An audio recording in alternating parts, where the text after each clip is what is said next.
No woman jockey's even come close to winning the Melbourne Cup. I want to ride Group 1s. I want to be the best. No. The girl's never going to win the Melbourne Cup, Nate. They're on. Michelle Payne has created history. Ride like a girl. 9:25 tonight on 10. Well done to the connections of team captain Matty Kamani and Blake McDougall, who took out the Macca's Run at race number 2 on Melbourne Cup Day. And it was a momentous win for the Vic Hustlers. This is a syndicate made up of some 200 or 300 owners who only have to pay a couple of $100 each, and they were in full cry as it hit the line, team captain. So good to see so many owners and people back here. The Macca's Run, what a race to win on Melbourne Cup Day. Well, the feature race is at 3 o'clock today, and we are all counting down. The weather is perfect, the track is perfect, and we have 23 that go around in Australia's greatest race. What we need to do now is find out where the money is going. And Jared, what is the market doing in the tab a couple of hours out from the Melbourne Cup? Well, Michael, Incentivise holding $2.90 as it has for the past couple of hours. Spanish Mission, $10. Certainly the best back to beat the favourite. Good money today, Floating Artist, a good firm, 16 into $13. Very elegant, very well supported today. But with the scratching of Future Score, goes into barrier 18, the one barrier that's never produced the Cup winner.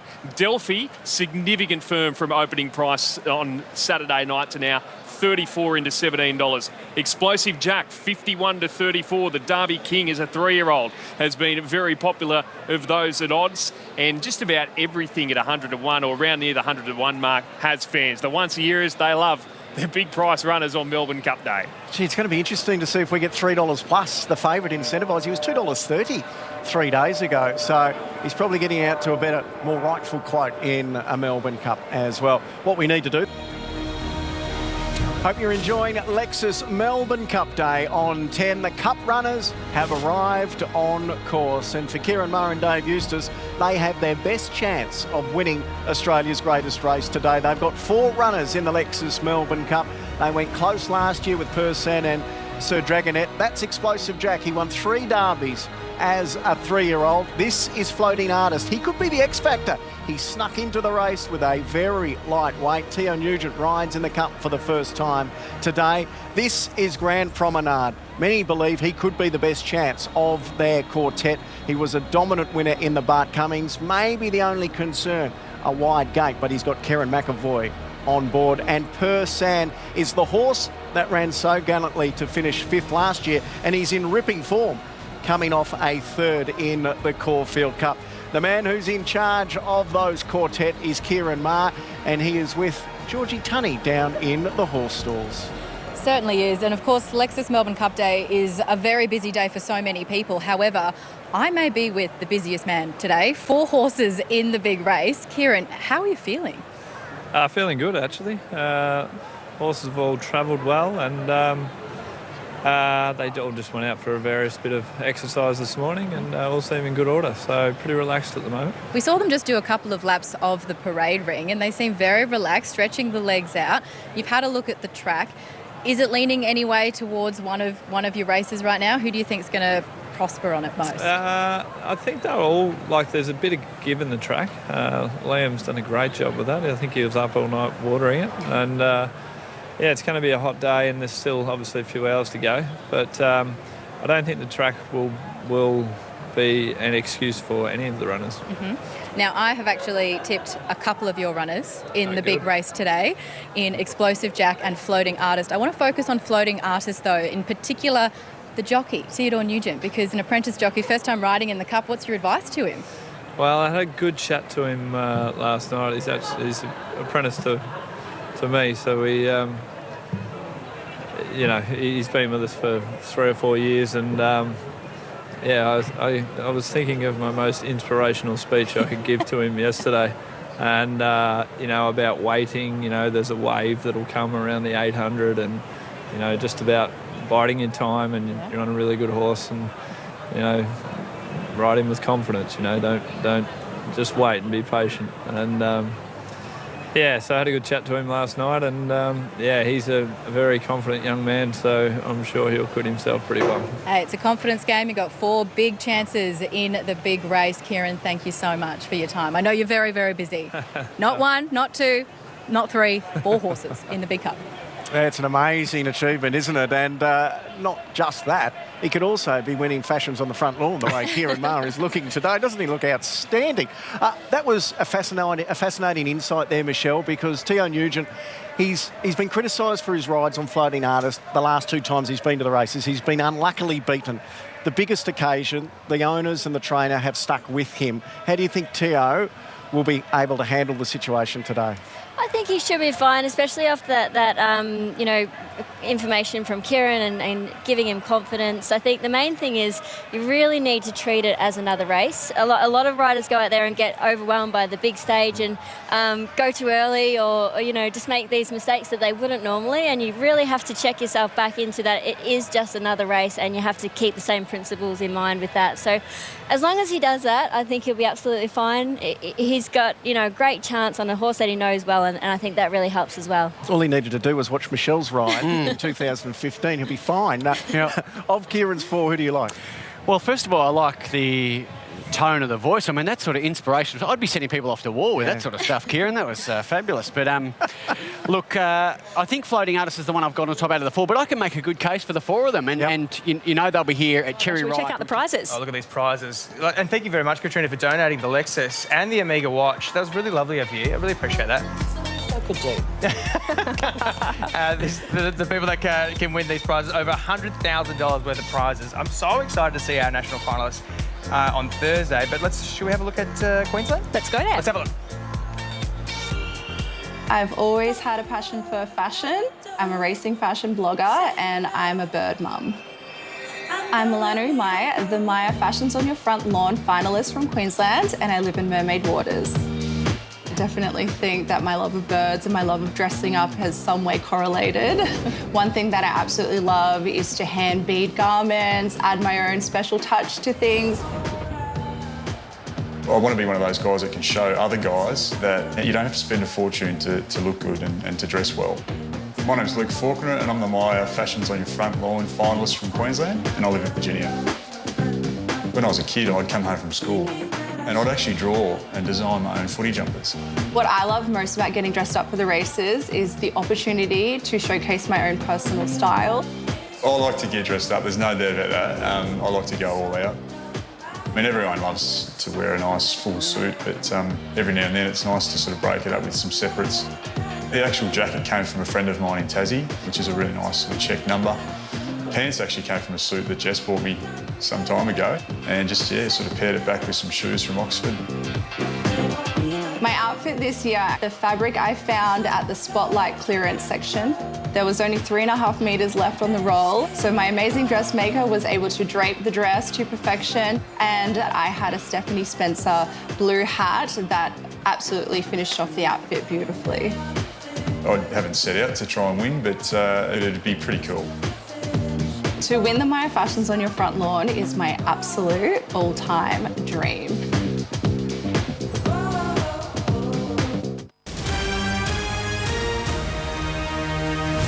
In 10 News First, Future School ruled out of the Cup field by vets as crowds flocked to Flemington in the build-up to the great race. Cup call is Matty Hill. So let's go up to the broadcast box at Flemington. Matt, great calling so far this week. Are you a little bit like all the participants? It gives you an extra boost when we've got a roar and the crowd back on track?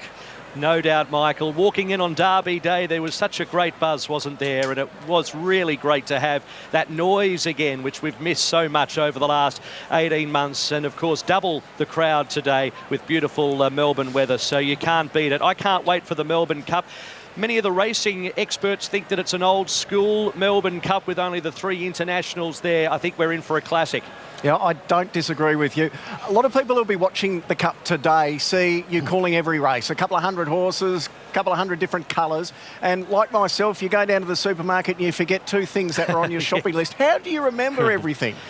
I do forget the shopping list, I can promise you. It's photographic memory, I think, and I've trained the brain. So by the time we've finished on Saturday night, I would have learnt about 450 different names and sets of colours. So the brain gets a little bit of a battering this week, but I wouldn't swap it for anything in the world to call this great occasion to the nation. It could be one of the great cups with Incentivise if he wins 10 in a row.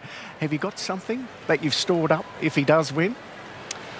I might. I might, but I think I have to, don't I? I mean, to think this horse was beaten 16 lengths at his third ever race start, going for 10 in a row. It's just a remarkable story. It's a great Australian story, and that's what the Melbourne Cup's all about. So bring it on. I think he'll win it. I think he's a very good horse. In fact, he might even be a champion. Yeah, let's hope so. The jockeys, the participants, it's only natural to feel some butterflies. Do you feel that too as they're loading for the great race? Yeah, over the last couple of days, I thought I'd been handling it pretty well, but by the time I've got here now and the racing has started, it's certainly there. There'll be a big weight lifted once the Cup is run, but as I say, I wouldn't swap it. Matty, you've been calling magnificently. Best of luck with your 5th Cup call today. Good on you, Michael. Appreciate it. Matty Hill, the voice of Victorian racing. As I mentioned a little while earlier, the Cup contenders are here. They are on course, including Spanish Mission and the favourite Incentivise. That is Spanish Mission. He's over here from the UK. Many consider him to be the biggest contender to knock off the favourite Incentivise.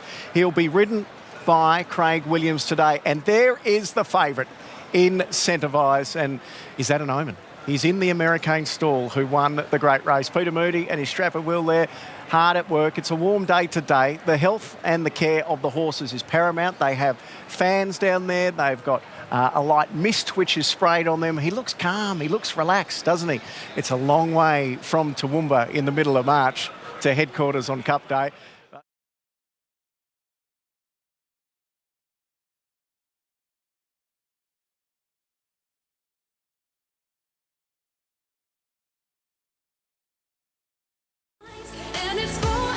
If you're just joining us, I hope you stay with us because the biggest race in Australia, the Lexus Melbourne Cup, is run at 3 o'clock. And you've missed the grey race, which is one of the great spectacles every Cup week, as it was today. The Resimac Group Sub-Zero Handicap, named after the legend Sub-Zero, who won the 1992 Melbourne Cup and then became an icon, visiting nursing homes and schools. And today, the winner of the Sub-Zero was Exelman for Richard Lamming, and it gave young jockey Blake McDougall his 2nd win of the day. It is a beautiful day in Melbourne. We're expecting to get to around about 30 degrees today. Let's have a look. Guess who's coming up next as we count down to this year's Lexus Melbourne Cup? We're heading over to the UK where a very special guest will join us.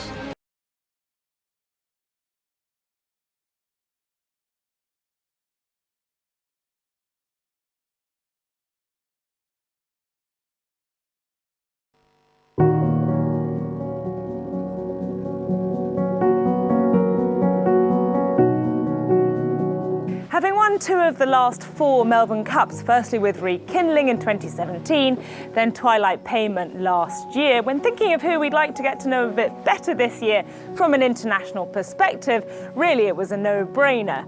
I've come to Carrigan Stables in County Kilkenny in Ireland to get to know a bit more about Joseph O'Brien.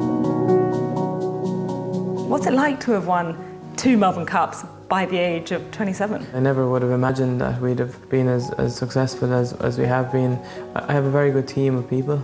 I'm very lucky to be supported by Lloyd and Nick Williams.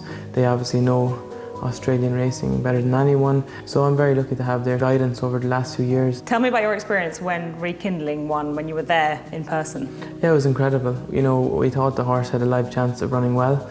The race worked out perfectly for him. It was an amazing experience. The build up to the race and for him to win was very special. Quite hard, I find, to get your head around it sometimes. At the age of 24, you'd already been, dual champion jockey, having won Derby, Irish Derby multiple times, St Ledgers, Breeders' Cups, big races all over the world in a career that spanned, 5 years, more or less? I suppose, I was in a very privileged position to be riding for Dad, and I rode some incredible horses, and something that I'd be forever grateful for, and experiences and days that I'll never forget. Tell us a bit about your parents and your childhood? I think I was 5 or 6 when Mum and Dad moved to Ballydial. Then Mum got a trainer's licence after a few years, and then when I was born, Dad took the licence over from Mum. And Mum had been champion national hunt trainer the year before that, and then Dad was champion jump trainer from here for the next few years. So, you know, really the last few generations of our family have been steeped in horse racing, and I haven't seen anything else my whole life. And in terms of the daily routine, what time do things start? My first lot trains at 7:30, and I'd usually be in around 5:30. Meet the head lads. We usually have 4 lots through the morning. We have a good routine, very good people, we have a world-class facility, and, you know, nice horses. Is Twilight Payment going to win back-to-back Melbourne Cups? Well, listen, the stats say that he can't, but he's a really tough horse. He's been very consistent over the last few seasons. He's been incredible, and he's not getting any younger, and he's carrying more weight, which is making it really tough for him. Do you think this year's Melbourne Cup is more winnable than, say, the last 10 or 15? Yeah, I don't know. You can say that, but then until you try to win it. I think it's a very hot race. I'm just delighted to have a horse to take part. He seems to have travelled down well. We'll give it our best shot. What is left for you to achieve? What are your big targets? You know, sometimes it's a big achievement to win a little handicap in the country for a horse, and sometimes it's a bigger achievement to do that than to win a Group 1 with some horses. So we do the best with every horse we have, place them in the right races, and do the best we can for our owners. And with any luck, we'll be speaking to you again on Channel 10 when you win your 3rd Melbourne Cup. Sleepless night beforehand, or just kind of the usual? I'm a good sleeper. I'm lucky. I'm a very good sleeper. Brilliant. Thanks, Joseph. No, thank you. So it turns out there's no real secret recipe to finding, preparing, training the Melbourne Cup winner. Maybe it's just a mixture of hard work, dedication, dollop of talent, and a sprinkling of good breeding. Can Joseph O'Brien really make it 3 wins in 5 years with Twilight Payment? Well, we won't have long to find out. Oh, what a remarkable trainer he is. To think he's only 28 years of age, and today he could win his 3rd Lexus Melbourne Cup. Don't forget, he won the Cox Plate just a little over a week ago as well. He's almost as talented as Francesca Comani. It is great to have you joining us now, Francesca. You're staying up late, and why wouldn't you? You've already witnessed your brother win a race on Melbourne Cup Day as well with Team Captain. How are you? I'm so well, Michael, but as for your introduction, Joseph O'Brien is a million zillion times more talented than me. Champion jockey multiple times and absolutely killing it as a trainer, and 10 years younger than me, which is all a bit depressing. But it was great to go and visit him over at his stables. What a setup he's got. What a win in the Cox Plate, and he's back with Twilight Payment for more.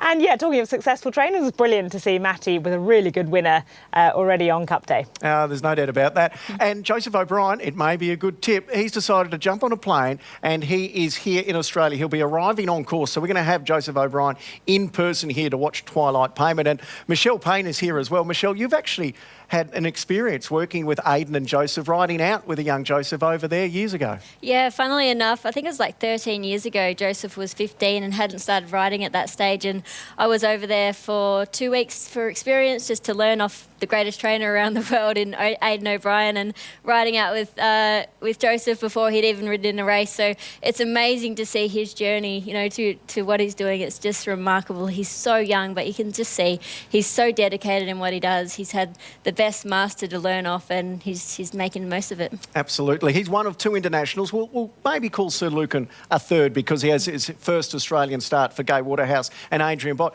So, Cheska, we've got Twilight Payment, the defending champion. We've got Spanish Mission as well. We don't have as many because there are stricter protocols to ensure the safety of the horses, and a lot of veterinary processes and hoops that the internationals have had to jump through. But these 2 have made it here today. What's the quality of this horse, Spanish Mission, compared to some of the other internationals we've seen come out here for the Cup in years gone by?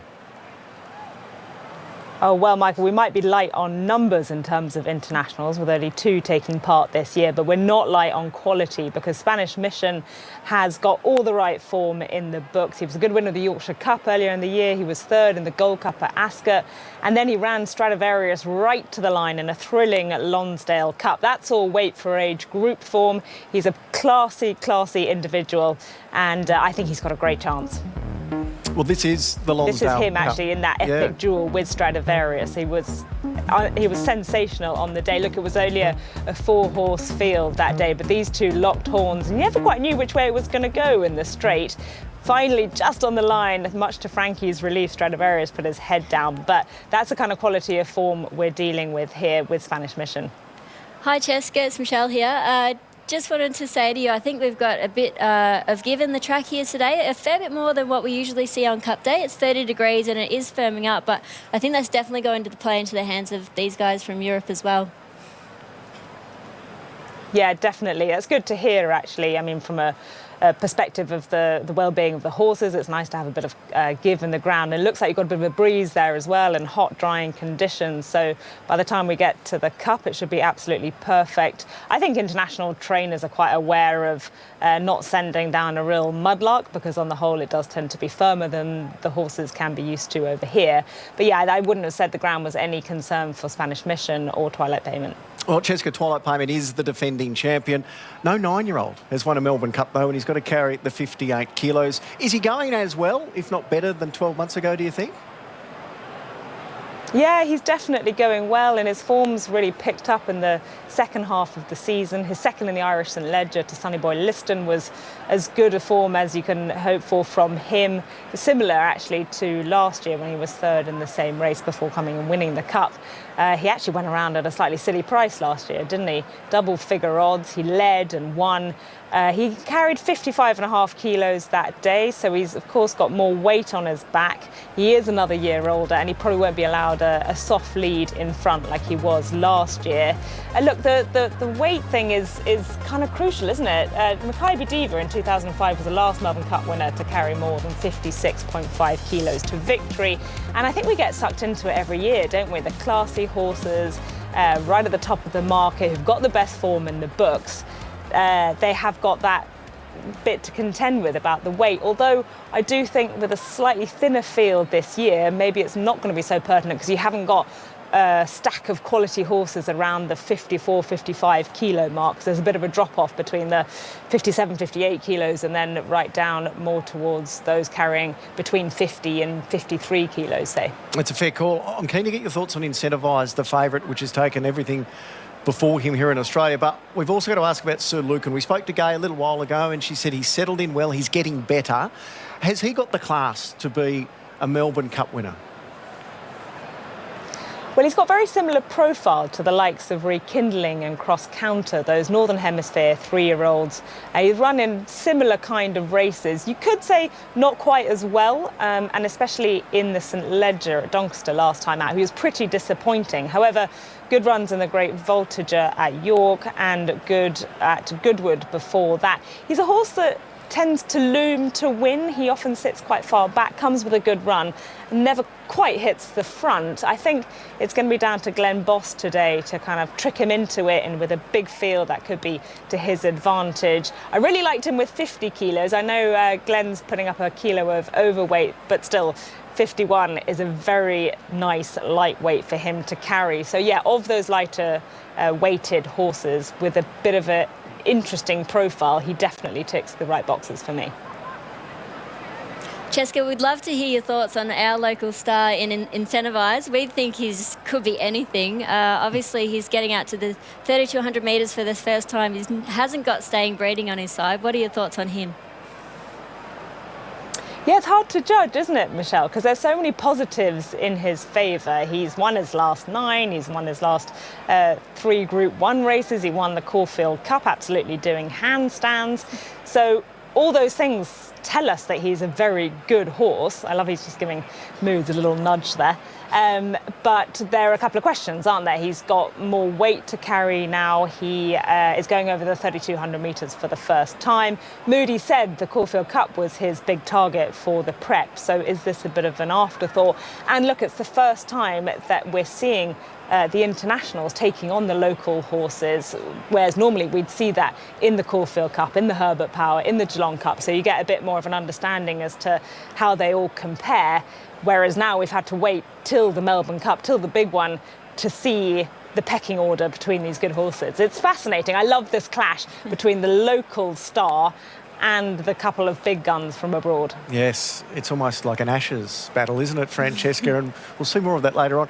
Don't give us your tip now. We will come back to you a little later when we run through the Melbourne Cup field. Keen to get your insights as well. And I've just been given word that Joseph O'Brien has arrived on track, so we'll be speaking to the Irish superstar very, very shortly as well. In the meantime, let's see what the Melbourne Cup market is doing with Jared Middleton from the tab. Well, Michael, on Saturday night, $2.30 was the shortest price since Far Lap, but now it's gone beyond the price of Revenue, which won the Cup in 1901 at 7-4 or $2.75. Now $2.90. It was $2.80 this morning. Spanish Mission, certainly the best back to beat incentivised, but just got out in the market since this morning, 7 out to $10. On the next line of betting, well, Twilight Payment, last year's winner's been popular as well, around the $14 mark, but today, Floating Artist, 16 into 13, and Very Elegant is clearly the third best back runner in the race now. Delphi, a big firmer from Saturday night to now, 34 into 18. Pondus trying to give Lloyd Williams his 8th Melbourne Cup's been 34 into 23. And Johnny Get Angry, that liability's just climbed too much through the roof, so it's got another twist into $61 for Dennis Pagan. Gee, that is remarkable. It would be one of the best stories ever if he could win the Cup today. Look at the clock, Michelle. We're now under 2 hours. What are the jockeys thinking now? How nervous are they getting? I wasn't nervous. I was really ready and prepared for the race. I say the young guys having their first ride in the Cup. Theo Nugent, he's got a really live chance. He's such a young jockey. He'll be starting to feel the nerves a bit. But once you get out there, you get in the zone, you're on the horse. Your focus goes back. But right now, I'm sure that those nerves are definitely building. The countdown is on. We're going to take a quick break on the other side.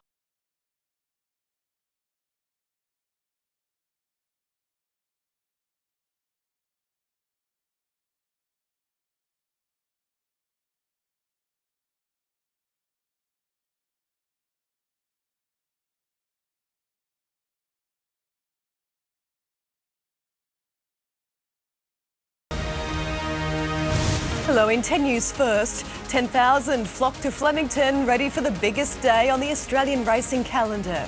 They're riding the betting and good form, in-form horses. Damien Oliver doing it again with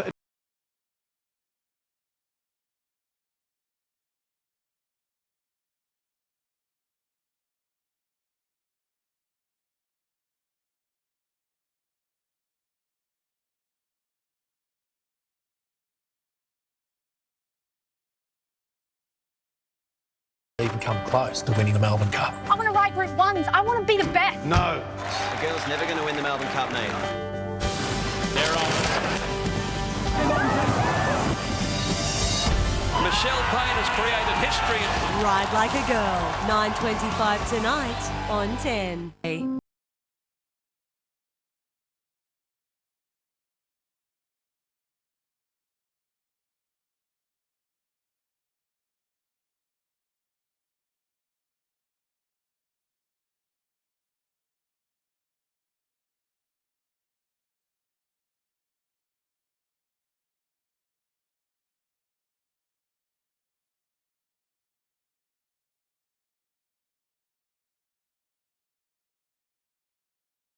Guys, I am here at Lightspace in Fortitude Valley in my home Brisbane. I'm here with my best friends and my family to celebrate the Lexus Melbourne Cup Day. Unfortunately, I can't be there, which I'm upset about, but I mean, this is the next best thing. Yeah, we are so disappointed you couldn't make it down this. So hopefully we'll get to see you next year. What a whirlwind the past 6 months has been for you. It's a big gold cup that the winner takes home, the most iconic trophy in Australia. But those gold medals that you've got at home, do you look at them regularly? Can you believe what the last 6 months has been for you? I don't look at them too much. Actually, the first time I really pulled them out and looked at them was the VRC internal launch that I did last week, and they wanted me to have my medals next to me to show. And that was when I kind of actually had to look down at them and was like, wow, these are mine. But looking back at the photos that I did with the horse when it was announced that I was the VRC ambassador for today, having the cup in my hand and the medals on me, that day was really special. Well, we do know all about your successes in the pool, but you've grown up with a love of riding your ponies back on your family property in Tasmania. Where did that come from? My mum rode when she was younger and she had horses, and so her friends still had horses, and one day we went to their property and saw the ponies and we got on and had a ride, and it was kind of like, well, I want one. So I was 4 and I got my first pony, and my sister and I shared him for a bit. His name was Tico.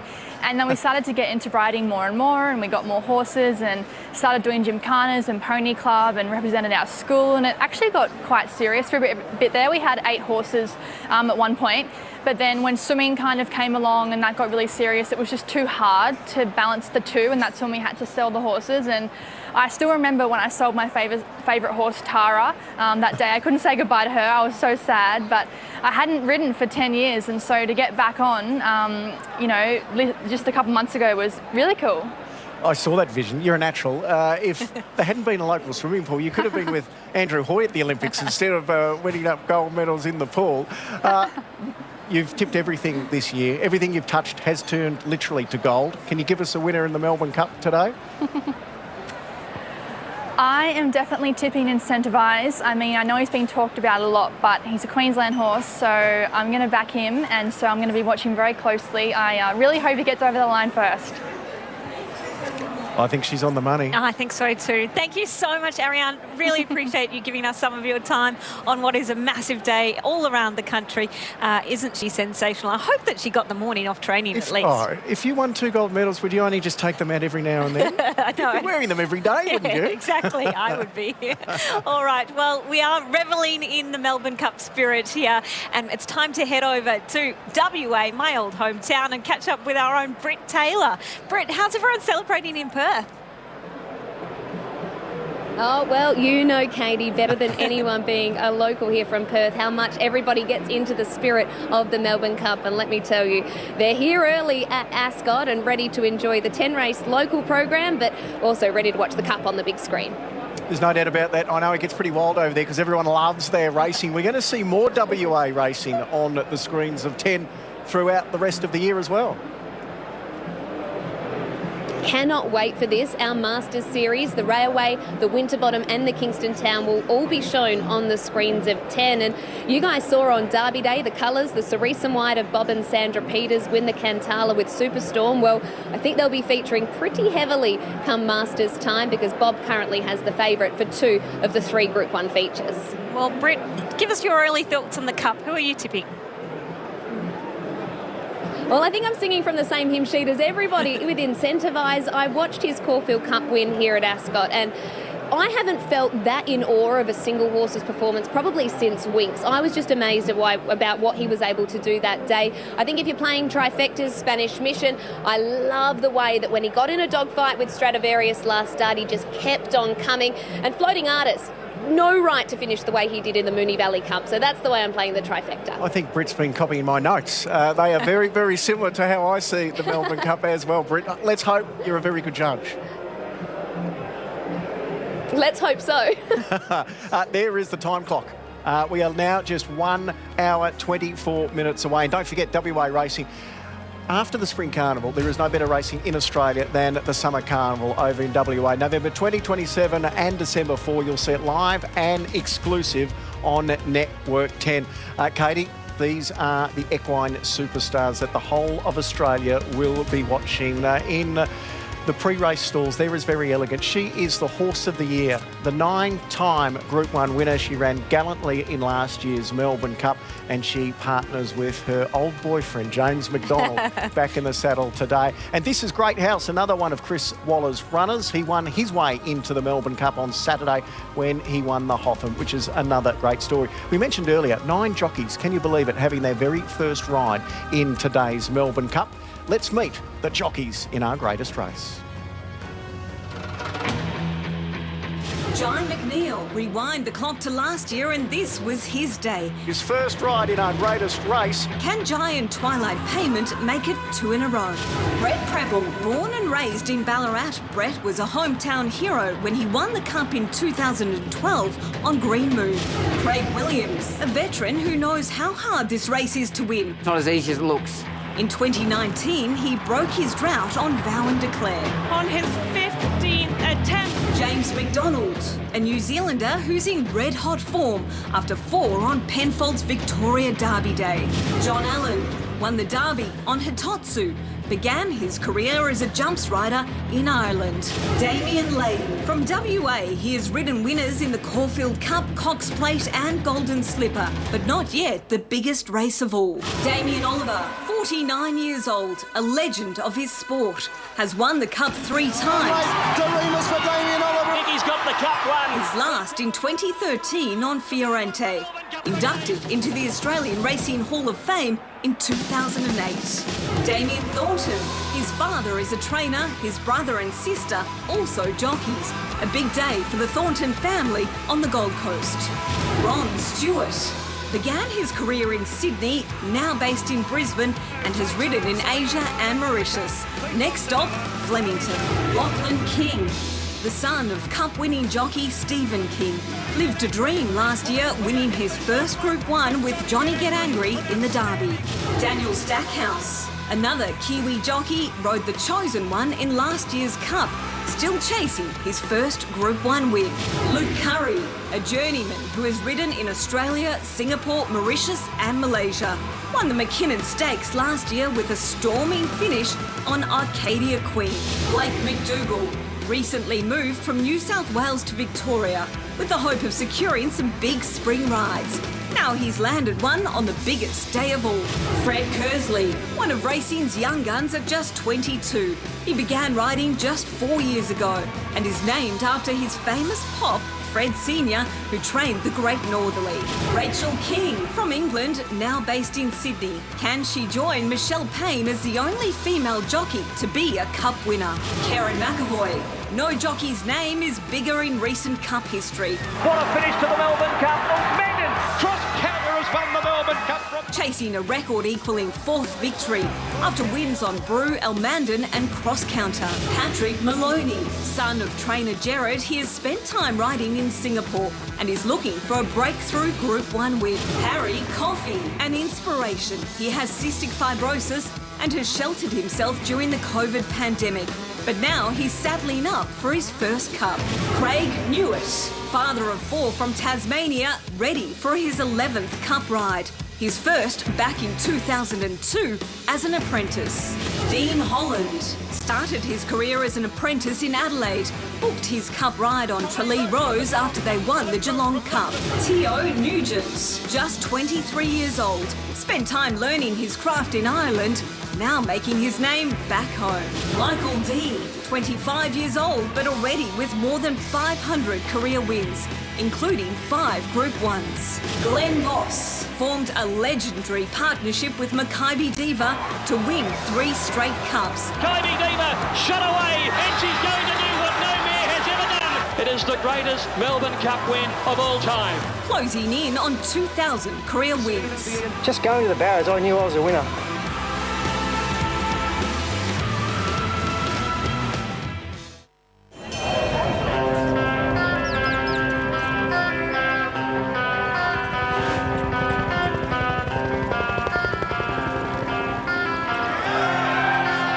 It's Tuesday, and we've come for 2 miles. That mightn't seem far, yet the distance is pure magic. It stretches 160 years, sweeping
From those who felt it all before, to those who feel it for the very first time.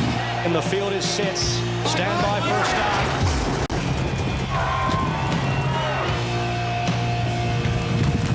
What a ride! What a win in a cup we'll never forget! This is the day we unite. But a champion becomes a legend! And that is the pure magic of these 2 miles. Give them a cheer, Australia, wherever you're viewing or listening. They connect us all. They tell us who we've been and what we've been through. They tell us who we are and where we're going. Australia, you're on top of the world! The Melbourne Cup is not just a horse race. It's the revelation of a nation.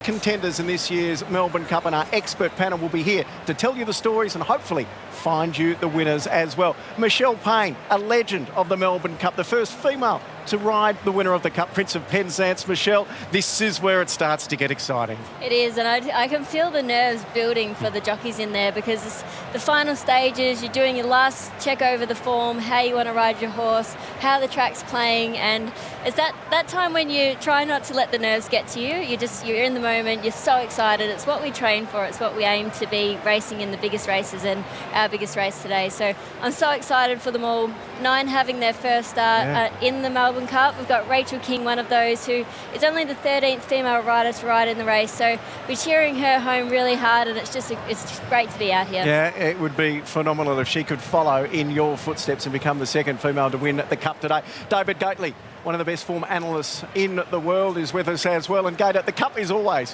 one of the toughest races to pick the winner of, but this year we've got such a short price favourite. Yeah, we have. It's traditionally, as you say, a really challenging race for punters, but this year it's he picks himself incentivised. What he's been able to do, 9 wins in a row. He's only been beyond 2,000 metres 4 times. His aggregate winning margins, some 32 lengths. It's just unheard of. These internationals will need to be good. We know they are with form around world-class horses. We've got 2 internationals in the race. These are the runners who will head to the gates for the 161st at Melbourne Cup. Chris Waller has 4 runners in the race. Kieran Maher, Dave Eustace have 4 runners in the race. A few trainers are having their first runner. And as Michelle said, 9 jockeys today have their very first ride in the Melbourne Cup. And there are 2 internationals this year. It's less than what we would normally see, but they are of the highest quality, including the defending champion, Twilight Payment, whose trainer, Joseph O'Brien, has just flown out from Ireland. He is here on course today. And Spanish Mission, who most consider the biggest danger to incentivise. Francesca Comani has been a stalwart of the Melbourne Cup for so many years. We are missing you out here today, Francesca, but what a race we have. And I am missing not being there with you guys so much. It's a gorgeous day down there, and the Melbourne Cup is setting itself up beautifully, isn't it? You guys have done a good job because you've got that really interesting clash, haven't you? You've got Incentivise, who's been a bit of a star of the local racing scene, winning the Caulfield Cup by lengths. He was so good. And then you've got Spanish Mission, who represents some of the best form from Europe, taking him on. So for me, it's really setting itself up as a 2-horse race like that. Last year's winner, Twilight Payment, of course, he's got more weight to carry this year, but it's nearly upon us, and I can't wait to see who comes out on top. Well, Francesca, all the talk has been about Incentivise. Peter Moody, he's a Queenslander. The horses from Queensland, only one Queensland connection has won the Cup before. Could it be Peter Moody making it 2 today? He's with Georgie Tunney. He certainly is. Peter Moody, man of the moment, horse of the moment. How are you feeling right now? No, all good. I've just had a couple of hours out in the car park, relaxing, watching a bit of Stan and Netflix. So, and the horse has been in here relaxing under the demister. So, no, it's all gone good, Georgie. Yeah, the demister's great on a day like this. Yeah. Now, you've got a horse who was well beaten back in March at a Toowoomba maiden to now one of the shortest price favourites we've ever seen at a Melbourne Cup. How'd that happen? Oh, it's been a meteoric rise to fame, hasn't it? So, horses just grow and develop like people and mature, and this horse has certainly done that. And just continued to improve, so much so that we probably haven't seen the bottom of him just yet. So let's hope we don't have to today.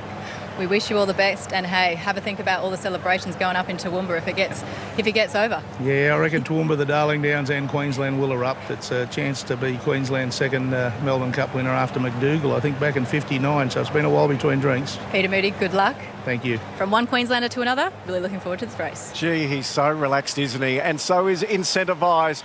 After the break, we count down to the Melbourne Cup. It is the entertainment before the Cup with the legendary Australian performer, Delta Goodrum.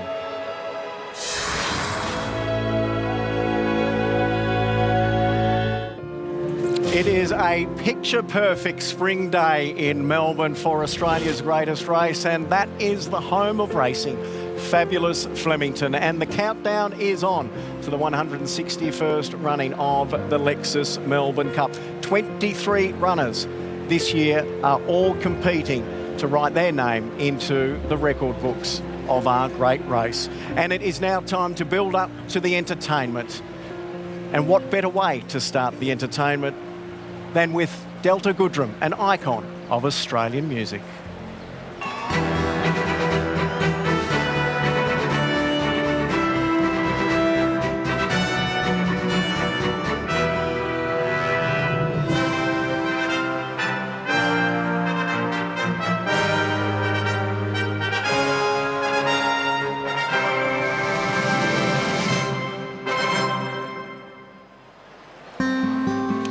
To recognise and honour the inspiring efforts of our frontline workers during the pandemic, paediatric nurse Angela Maxwell and aged care nurse Lisa Travis will pass the 2021 Lexus Melbourne Cup to the chairman of Victoria Racing Club, Neil Wilson, as he welcomes the Cup home to Flemington.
Please welcome star of Moulin Rouge the musical, Des Flanagan, to sing the Australian National Anthem, accompanied by the Royal Melbourne Philharmonic Choir and Orchestra.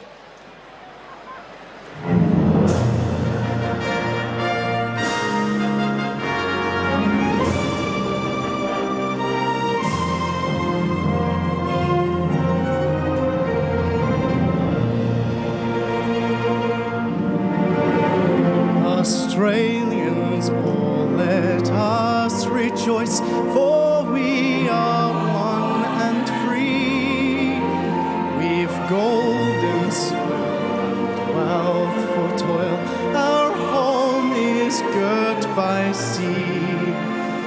Our land abounds in nature, richest gifts of beauty, rich and rare. In history's page, let every stage advance Australia fair. In joyful strains, then let us sing, advance Australia fair. In joyful strains, then let us sing, advance Australia